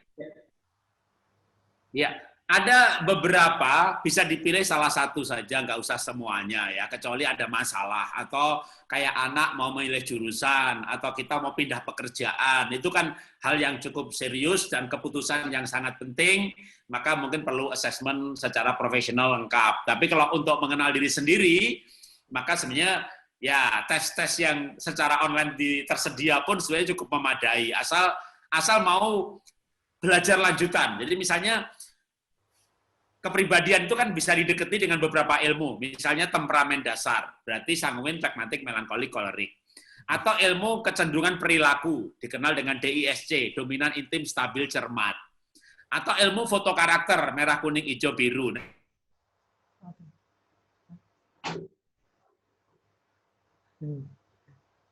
Oke. Mereka lancar ya? Hah? Kolerik. Pribadi di dunia yang pernah ada yang sukses kombinasi sanguin kolerik itu dicari, tanyakan terus sama Google kan dijawab terus. Nah itu cukup tajam juga. Kalau malas belajar sendiri ke psikolog assessment. Tapi menurut saya pengenalan diri sendiri seperti itu cukup ya. Kalau mau ya dengan beberapa ilmu DISC, foto karakter dasar. Ini sebenarnya ilmu yang mirip. Ini bisa salah satu. Foto karakter, DISC, mirip. Ini salah mau tambah, maka misalnya BTI atau Enneagram. Itu ilmu yang beda. Nah, kalau kita, karena manusia itu pada dasarnya berikan istilah, itu kayak pas. Misalnya Anda kepribadian di Google, definisi aspek yang membangun, maka ternyata aspek yang membangun kepribadian itu banyak banget. Baik itu perilaku, nilai, kerja otak, value. Jadi kepribadian sendiri aspeknya banyak. Atau kalau misalnya kayak puzzle gitu, potongannya banyak. Nah, ukur itu hanya 2-3 potongan hidup kita. Tapi itu paling tidak sudah lebih mending daripada kita nggak ngerti apa diri kita. Saya sampai lulus kuliah, saya nggak tahu siapa, merasa misalnya orang IPA di teknik, maka saya ambil jurusan terus kerja di sesuai dengan ilmu saya, baru akhirnya saya tahun kok nggak bahagia, saya pindah sastra. Waktu dites secara kepribadian, diri saya foto karakternya kuning, otaknya anti mainstream, lebih kuat kreatifnya, akhirnya saya dijadikan sales marketing. Jadi ilmu insinyur saya nggak dipakai. Jadi, lewat sastra itulah saya justru mengenal kepribadian mendalam. Nah, kadang-kadang kita tuh nggak mengenal kalau kita merasa aja gitu. Padahal perasaan kita tajam. Jadi saya sih selalu menyarankan orang itu tes kepribadian, pentingan apa saja. Kalau untuk penting untuk pengasuhan yang tepat, untuk pekerjaan memilih pekerjaan yang sesuai dengan kita. Untuk cari pasangan, ya paling nggak kita kenal diri sendiri. Dan nanti kalau udah pacar ini, yang pertama Pak namanya cari istri itu kalau saya ilmunya naturalis gitu ya. Anda cinta, Anda pacaran. Cinta baru tes. Sehingga Anda tahu, kalau dia begitu karena nggak cinta. Jadi memahami pasangan. Anda baru mau tes dulu gitu. Pasti putus. Emangnya mau cari pegawai atau cari pacar gitu. Belum udah dites duluan gitu kan. Jadi menurut saya ya ini kalau kalimat yang sederhana gitu ya, tapi mana gitu ya. Love itu ya, cinta itu nggak pernah gagal. Cintanya tulus, cintanya murni, ada jatuh cinta, ada tertarik, ada banggaan, lalu nanti mau seri mau tes nih, oke. Dulu kita juga tes untuk waktu pacaran saya udah tahu saya sanggup, dia pragmatik gitu. Enggak, ketika ada pertengkaran itu kita, karena kita tahu perilaku atau temperamen dasar calon suami, calon istri kita. Jadi, kalau menurut saya, untuk tes itu di Google sementara ya, untuk hal-hal di seri mau dites beneran ya enggak, tapi tes yang itu pun menurut saya memadai sih, cukup ringan ini cukup. Oke. Iya, Luar banyak biasa. caranya saya paling nggak kurang lebih kan. Betul. Kita dari banyak pertanyaan ini benar-benar kita sangat terberkati dan semakin terbuka ya gitu ya. Dan berarti bukan cuma berpikir minta tanda kayak tadi, minta tanda gini, tapi kita semakin tahu, kita mengenali diri kita terlebih dahulu, terus kita juga minta tanda jelas sama Tuhan. Kita butuh penolong misalnya kalau untuk yang cowok ya, menolong seperti apa kayak gitu. Jadi luar biasa sekali, dan teman-teman jangan khawatir gitu ya. Mungkin ada teman-teman kalian yang mungkin nggak bisa join di Zoom malam hari ini, kita rekam dan kita akan share di YouTube yang nanti saya sampaikan di sosial medianya Bethany Profesional gitu. Ya, ini mengingat waktu sudah semakin malam. Iya. Saatnya untuk tidur. Saatnya untuk mencari pacar loh. Enggak, masih hari Jumat, besok hari Sabtu ya. Gitu. Dia siap buat besok makan. Oh gitu ya. Mulai cari kode-kode dari Tuhan apa yang bisa untuk disiapkan gitu ya. Nah, saya juga dan teman-teman juga dari Bipro ini kita mengucapkan banyak terima kasih Pak Jarod untuk waktunya untuk boleh berbagi dengan kita. Bu Esther juga luar biasa sekali. Kita sangat terinspirasi gitu ya. Terinspirasi dan juga kita semakin dikuatkan gitu ya dalam melangkah, terutama untuk yang tadi pasangan 30 plus gitu ya, plus gitu ya, 30 ya, ada juga gitu masa-masa yang mungkin dianggap dari dunia ini mungkin masa-masa kritis ini gitu ya, tapi kita boleh semakin dikuatkan sekali gitu ya, mungkin nanti kita bisa join gitu ya, single Kristen Indonesia ya Pak Jarod juga. Oke. Mungkin dari Pak Jarod sama Ibu bisa kasih kesimpulan terakhir untuk kita semua sebelum Pak Jarod atau Ibu untuk tutup dalam doa. Oke. Ya. Oke, iya. Yang pertama, terima kasih untuk kesempatan lagi. Kalau misalnya setelah satu kali begini, mau disambung gitu ya. Kemarin kan panitia sempat minta 2 sesi gitu ya. Ini kan belum kenal saya, langsung minta 2 sesi. Ini kalau gimana? Ya, jadi saya bilang 1 kali dulu aja, nanti kalau cocok ya minta jadwal lagi, tentu kita bersedia. Memang bahas mengenai memilih teman hidup, mengenai standar berpacaran, kekudusan, bagaimana kita dalam berpacaran, masalah untuk seks, pornografi, masalah gimana kalau calon kita udah berdoa, udah minta tanda, udah direstui oleh gembala, tapi calon mertua nggak setuju karena menghadapi calon mertua atau orang tua. Jadi tidak permasalahan, tapi tidak satu masalah pun yang kan. Jadi hidup dengan prinsip dan nilai firman Tuhan. Semua hal itu keluarnya ya dibekali ya dengan tips, dengan pengalaman atau hikmat yang dari Tuhan untuk menghadapi situasi. Jangan khawatir. Dan yang pasti kata Tuhan itu membuat semuanya indah. Memang saya menyarankan mencari pacar waktu, tapi kalau misalnya terus kuliah juga tidak pernah ada kata terlambat untuk sesuatu yang baik. Ya, Pak Jarod, saya enggak ada kata terlambat. Kalau kita berkelas yang baik, bahkan yang paling penting sebenarnya kita tuh menjadi orang yang baik. Saya pernah ditanya, Bapak pergi ke luar negeri, nanti nggak takut Pak, anak Bapak nanti bersahabat atau punya pacar orang yang tidak benar. Saya begini jawabnya, Frank. Saya kebetulan suka beternak ya. Di rumah saya itu ada bebek, ada macam binatang ya, terutama unggas. Saya bilang begini, sama bebek, ayam sama bapak, Wali itu sama Raja Wali. Jadi kita Raja Wali, kita nggak begitu. Jadi kalau kita tuh lahir, kita akan ketemunya sama orang yang lahir baru, kita jatuh cinta sama orang yang lahir baru, kita akan punya prioritas bisa merasakan orang-orang yang lahir baru.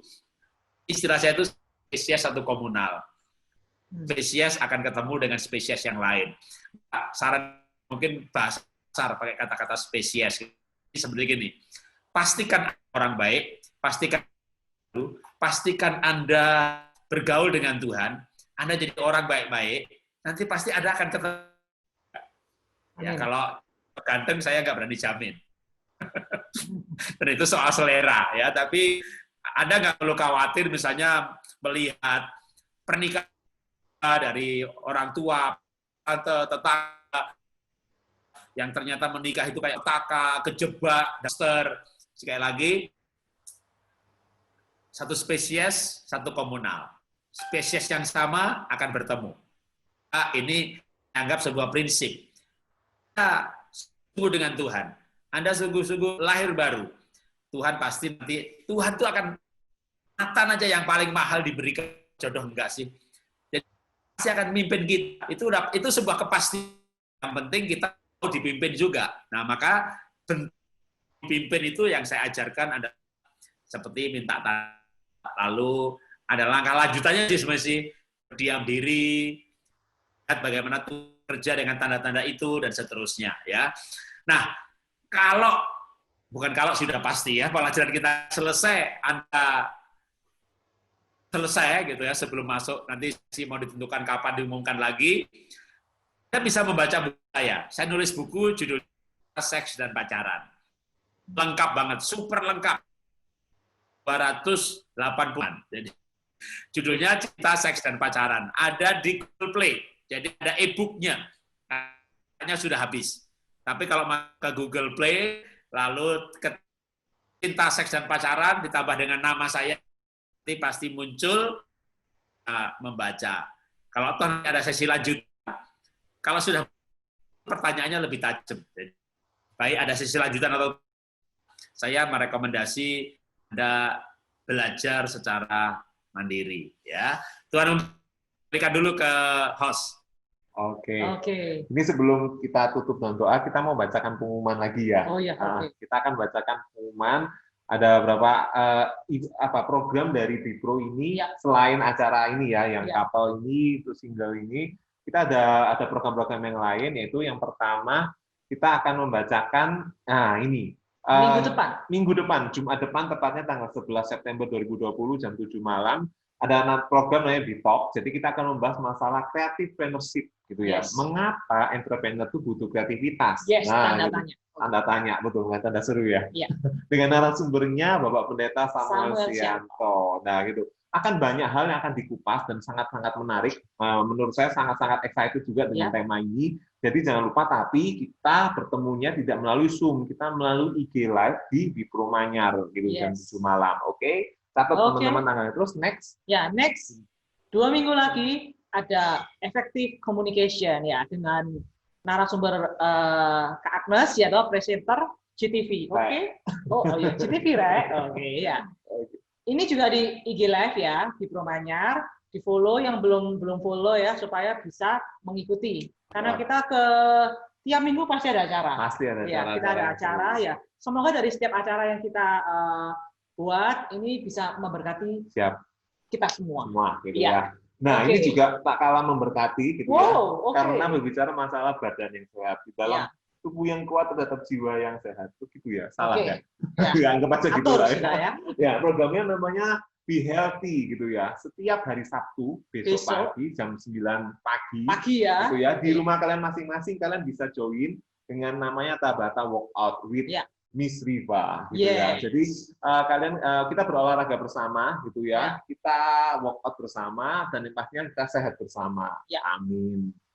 Terakhir ada follow semua sosmed kita ya, dari Instagram, Facebook, dan juga ada YouTube ya kan. Bisa bagikan ke teman-teman kalian, ke keluarga kalian juga ya kan. Bisa ada di slide, bisa dilihat, ya kan, di follow. Nanti ini rekamannya kita ini bisa kita share di YouTube itu. Jadi jangan khawatir gitu. Kalian bisa dengerin lagi tadi khotbah ini ya, sharing-sharing pertanyaan-pertanyaan juga, dan juga bisa memberkati teman-teman yang lain. Karena kayak tadi itu aku banyak poin-poin yang benar-benar memberkati dan pengen aku share ke teman-teman juga kayak gitu. Oke. Itu aja pengumuman dari kita. Mohon maaf juga kalau banyak pertanyaan juga yang belum sempat kita bisa bacakan satu persatu gitu. Mungkin ada pertanyaan yang sama-sama juga kita bacakan sekali saja. Jadi mohon maaf kalau ada banyak pertanyaan mungkin yang belum bisa kita bacakan.